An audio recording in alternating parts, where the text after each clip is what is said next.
నమస్తే, నేను Chandana. Welcome to great Andhra big story.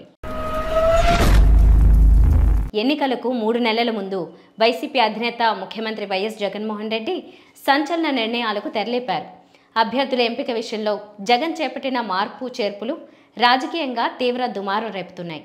ఇది సాహసోపేతమైన చర్యగా రాజకీయాలకు అతీతంగా ప్రతి ఒక్కరూ అభివర్ణిస్తున్నారు. వైసీపీలో పెద్ద ఎత్తున అభ్యర్థుల మార్పునకు జగన్ శ్రీకారం చుట్టారు. ఈ నేపథ్యంలో వైసీపీ అభ్యర్థుల మార్పు సరే, ఆ పార్టీ అధినేత వైఎస్ జగన్లో మార్పు రావాల్సిన అవసరం లేదా అనే చర్చకు తెరలేచింది.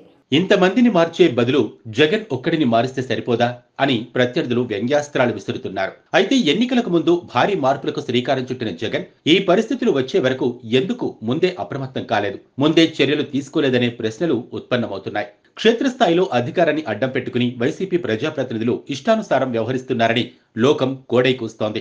దీనివల్ల ప్రభుత్వానికి చెడ్డ పేరు వస్తోందని నెత్తి నోరు కొట్టుకుని చెబుతున్న అధికార పార్టీ పెద్దలు పట్టించుకున్న పాపాన పోలేదు. మట్టి, ఇసుక, మద్యం, భూముల వ్యవహారాల్లో ఎమ్మెల్యేలు, మంత్రులు దుర్మార్గంగా వ్యవహరిస్తూ చివరికి సొంత పార్టీ సానుభూతి పరులను కూడా వేధించారని మీడియాలో కథనాలొచ్చాయి. దీంతో వైసీపీని అభిమానించే వాళ్లు కూడా ప్రజాప్రతినిధుల అన్యాయాన్ని చూసి అసహ్యించుకునే పరిస్థితి ఏర్పడింది.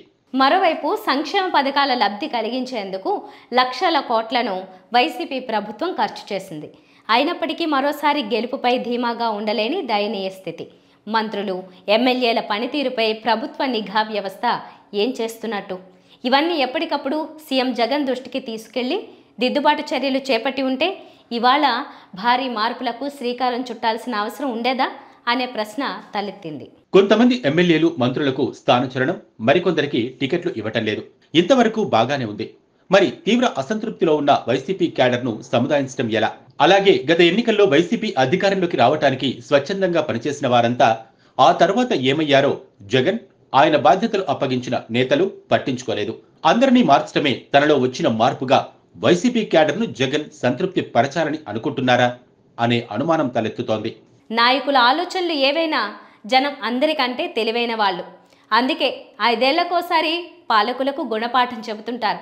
తమకు మంచి చేస్తారనే నమ్మకం కలిగితే ఆదరిస్తారు, లేదంటే పాలకుల్ని మారుస్తారని ఎన్నో ఉదాహరణలు మన కళ్ళెదుటే ఉన్నాయి.